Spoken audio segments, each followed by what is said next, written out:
What's up, people? How are you? I hope you're doing fine. I also hope that you had an amazing Friday night, that it was not too hard. My name is Pepe Cuenca. I am a Spanish Grandmaster, and I'm here with all of you because, as you know, the Grand Prix series started just today. This series consists of 4 tournaments where the first 2 players will win 2 spots to participate in the Candidates Tournament in 2018. The Candidates Tournament is the most important event, since the winner will be able to challenge the current world champion Magnus Carlsen in an exciting match, right? So each player will play 3 tournaments. I'm here today to show you the game of the day in round number 1. In my opinion, was the game between Liren and Richard Rapport. It's a very complex game, really complicated, so I would like you to focus a little bit to try to understand all the ideas. So let's just cut the bullshit and start analyzing this exciting game between the Chinese player and one of the most dynamic players, Richard Rapport, Richie. So d4, Ding Liren starts with d4, knight f6 by Richard Rapport, c4, e6. After knight c3, bishop b4, we would be in the Ninzo India, for example. d5, of course, also possible. c5, lot of moves, but knight f3 by Ding Liren, and b6. And we just enter in the Queen's Indian. One of the most solid openings, for example, Sergei Karjakin is one of the most experienced players in these types of positions. And you can also enjoy some video series in Chess24 by David Anton, for example, explaining this opening. And at this point, g3, one of the main lines by Ding Liren, just going for the fianchetto, trying to go bishop g2 and short castle, and then let's see what happens. So bishop b7, putting this nice monster in the main diagonal, so you do the same, bishop g2 by Ding Liren, and now there are different options. Richard Rapport, he played bishop b4, but bishop e7, it's one of the main lines. Now, for example, short castles, knight c3, aiming to go d5 in some positions, also controlling e4. Knight d4 is the main reaction by black, and this is a game that we actually saw just a few days ago between Levon Aronian and Richard Rapport, where Levon played bishop d2, and after bishop f6, Levon introduced a new opening idea, bishop e1. So if you like these types of positions, I recommend you to see this game as well. I think it's also commentated in our YouTube channel. Maybe I think I did it. So okay, bishop d2, bishop b4 check, and bishop d2. Now again, there are different options available in the theory. You can play queen e7, you can play bishop e7, you can take on d2, and you can play a5 as Richard did in the game. The idea is now that it's not so good to take on b4, since after a takes b4, your knight cannot go to his natural square c3, and also you have gained an extra file to put some pressure with your rook. So now black normally continues with short castles and c5 and hasn't got any trouble. So after a5, white went short castles, and now one of the typical ideas in the Ninzo Indians and in the Queen's Indians, once you have removed your king from e1, you can try to move your knights from c3 or your bishops from d2, as he did in the game bishop f4. The idea is that now this bishop on b4 is doing basically nothing. Why? Before it had some targets, c3 or d2, but now what is he doing, this bishop on b4? Actually nothing, and it's actually dangerous, so you have to pay some attention here in this position. If you play some rook e8, for example, trying to be a smart ass, saying, okay, I want to go with my bishop to f8, I saw this in one Carlsen's game, I want to be cool, you know, just put my bishop on f8, then maybe do some regroup maneuvers going to g7. Well, you can actually have some troubles after c5. Boom, Carlitos comes to block this bishop, and basically black is in a lot of trouble now, since after b takes c5, a3 just wins the piece on the spot. So that's why black went bishop e7. And now knight c3, not only controlling e4 but also aiming to go d5 in certain types of positions. For example, after d6 you can go d5, blocking this bishop on b7. Now the next move is gonna be e4, and white is more than okay. After e5 you can just remove this bishop, and this bishop doesn't belong to this diagonal. Normally it's even better placed on c8 just to reinforce some f5 breaks, for example, after e4. So that's why after knight c3, black normally goes knight e4. So now aiming to ruin white's pawn structure.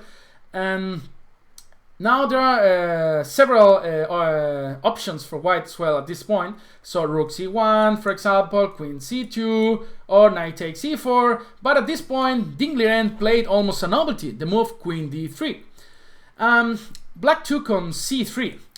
If you take now with the queen, this actually transposes to the line with queen c2, after knight takes c3, queen takes c3, and there are a lot of games.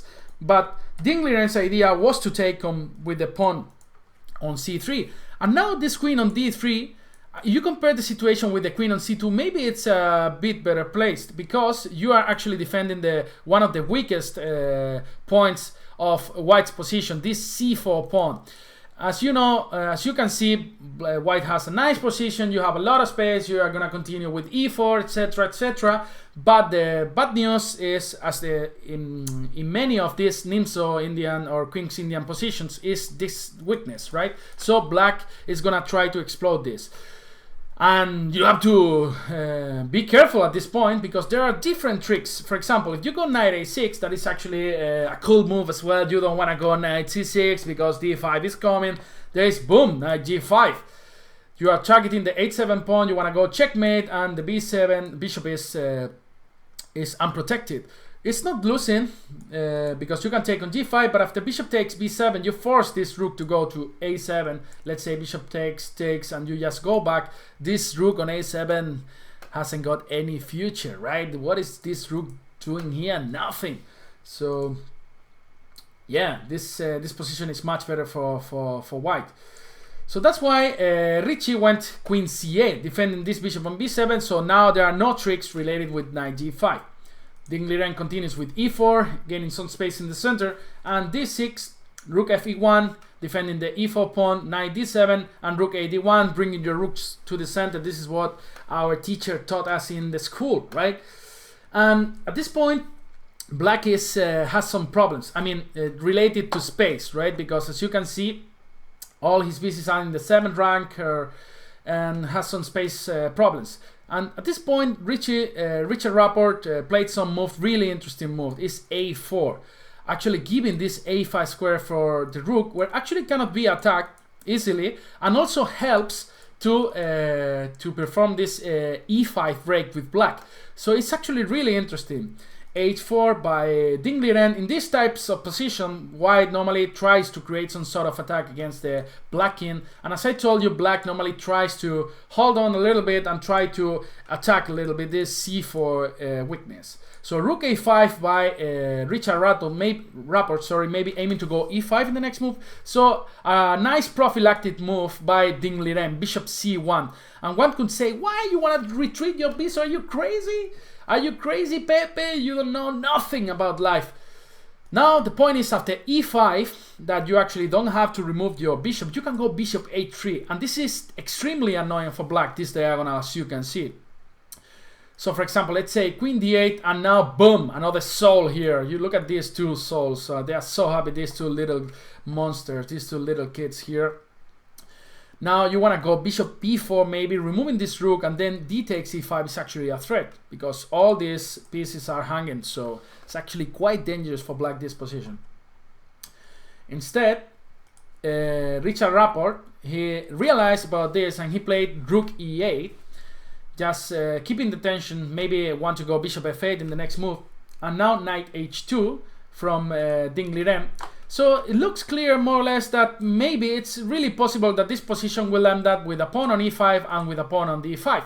So actually this maneuver is quite nice, because your knight can come to e3 by a f1, and then there's an interesting square on f5, and also from e3 defends our weakest point, the c4 pawn. So I found this knight h2 really interesting. Besides, you can also go and send Facundo, right, the bravest pawn in the wall, to create some sort of attack against the black king. So queen a8 was played by Rapport, putting this queen on the nice diagonal, putting some pressure on the e4 pawn, and knight f1 from Liren was played. So knight f6 by Rapport, increasing this pressure. So Liren decided that it's time to close the position. And given the fact that if black goes e5, then our knight comes very quickly to this f5 square. So that's why after knight f6, d5, Richie didn't play e5, but instead he went for bishop f8. Keeping the tension and also putting this rook in a nicer position, right? So knight e3 was played and a3. Maybe it was even more interesting to play bishop a3, and yeah, because after a3 this bishop on c1 hasn't got so many prospects, right? So after the knight d3, a3 was played, and now f4. Liren is coming, he wants to attack the black skin. f4, he wants to attack, he wants to go e5 in the next move. This is getting extremely complicated. And after e5 again, if you want to close a little bit the position, then f5, and white plays for nothing. He can go g4, g5, and look at this, rook on a5. What is that rook doing there? Actually nothing. So he went and played rook a4 at this position, and now e5. And look at how much space white has in this position, but it's extremely complicated. We have to say that now black should go knight d7 straight away. Why? Because if you take before on e5, after f takes e5, knight d7, because you have opened this file now, after d takes e5, e6, sorry, this knight on d7 will be hanging. So that's why you go knight d7 first, and the d file is not open. Ding goes for h5, sending his pawn to the attack, and knight c5, normal move, attacking the queen, queen f1. Normal move as well, defending the g2 bishop that actually could be in problems in some lines after some d takes e6. So h6 was played, very natural way of stopping this pawn and also giving this king some pressure in the future. So no back rank problems. And rook d4, really natural move, defending the c4, putting a rook in the center, and after some d takes e5, this rook could come to the attack. Queen a5 was played, targeting the c3 pawn, and bishop d2, defending this guy. E takes d5. We know that Rapport cannot be quiet, right? Then Jin suggests some strange move like rook b8 or queen a8 again, but this is really not a human move. So he went and take on d5. Now white takes with the knight. This is a really natural move, attacking the c7 pawn. So black has to do something about it, and he plays c6. After which white has to go knight b4, because if you go knight c7 trying to be a smartass again, saying, Pepe, why shouldn't I go knight c7? I just force you to move the rook and then e takes e6 and you're stupid. So the problem is after d takes e5 intermediate move, you actually are attacking the d4 rook. So white has to take, and then you move the rook to e7, and this knight is actually trapped. That's why white went knight b4, attacking the c6 pawn, and Rapport queen a8. This queen actually comes back to defend the c6 pawn. And e takes e6, and looks like Liren is on top with a pawn up and better pieces, because this rook on a4 is doing basically nothing. This bishop is still doing nothing, and we have a pass pawn and a pawn up. So what happens here? So Rapport plays rook d8 and looks like he's gonna recapture this pawn on d6, but it's not that easy as after the strong move f5 from Liren, sending Facundo to the action. Now the point is, after rook takes d6, rook takes, bishop takes, you go f6, and this king is almost naked. If we were playing street poker, Liren would be with all his coats, you know, like very warm, and Rapport will be completely naked, saying, "Where is my underwear? Guys, give it to me," because this king is so unprotected that this is much better for white. So after f5, Rapport plays knight d7. Really natural move, aiming to go f6 to f6 with his knight, blocking this f pawn, and also aiming to go c5, that actually is threatening to win a piece on the spot. There was a really nice move here by white, the move f6 that Liren didn't play. It's actually really interesting because after knight f6, bishop h6, if black takes on h5, you can just play bishop g5, and this pawn is poisoned because after rook takes, bishop takes, g4, this knight has no squares. If you go to f6, I just take, and queen takes, and then you have a lot of attack. If you go knight g3, you play queen d3, sorry, with a double attack to the bishop on d6 and the knight on g3. So white is almost winning here. Instead, he went rook d3, which is also a really human move because you just are being prophylactic against this c5 from black. The point is now black can play knight f6 and you are threatening to go bishop takes d6 or rook takes d6 in the next move. That's why Liren plays bishop f4, really natural move, defending the d6 pawn. And the point is black cannot take on h5 because you're gonna play d7, and after knight takes, you are threatening to go bishop c7, queen takes. You have black has got too many weaknesses. You can never play c5, then the d5 square is going to be extremely weak. This rook is basically doing absolutely nothing there on a4. What are you doing there, rook? Sad rook, stupid rook. So you want to go queen c7 here, where you actually target the c6 pawn and the b6 pawn. You have some entrances, nice entrances here on e8. So black is almost losing here. So after bishop f4, Richard played rook a5 here, so aiming to take this pawn on f5. And here Liren starts going wrong in this position. He could try to go queen f2. This is the Denjin suggestion, aiming to create some counterplay against the b6 pawn. So basically you take on f5, I'll take on b6. After rook c5, the position remains extremely complicated because it's not clear how white can create progress, but it's of course better. You are a pawn up, still this weakness on h5, but instead he went queen f3, and he thought that actually rook takes f5, knight c6 was a good move. But so Richie went rook takes f5, and now knight c6, and this starts smelling really bad. Something is smelling really bad in this position because this bishop is pinned, this knight is pinned. So what's the move that actually gives Richard's Rapport an advantage? I think you have seen already at home, but I'm gonna give you 5 seconds. Meanwhile, just, I don't know, I'll just move my head, you know.